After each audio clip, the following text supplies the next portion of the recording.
Attends, t'en as marre de pas savoir quoi faire à manger pour toute ta famille? T'inquiète pas, j'ai la solution. J'ai une recette en 3 déclinaisons. Aujourd'hui, pavé de saumon et sa crème de patate douce au lait de coco et citron vert. Let's go.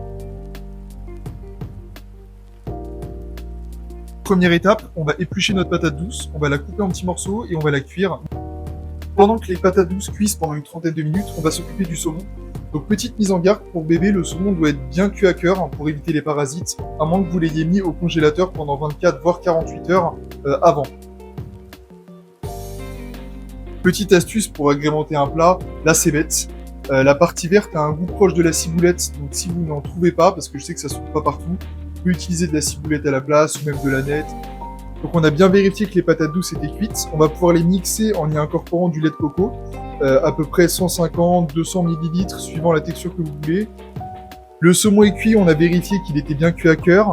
La crème de patate douce, lait de coco est prête. À ce stade, on va pouvoir prélever environ un quart du saumon pour bébé. On va venir le mixer avec une petite portion de patate douce. Et ensuite, on va continuer le reste. Le plat de bébé est mis de côté, il est réservé. On va pouvoir incorporer notre citron dans la crème de patate douce pour venir casser le sucre de la patate douce, apporter un petit peu de fraîcheur.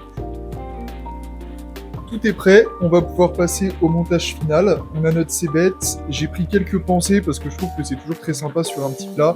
Et des pousses de poireaux, ça je vous conseille, c'est une tuerie. Dans les tartares, dans les salades, ça apporte une touche de piquant qui est vraiment très relevée, très agréable. Donc je vous laisse avec le montage.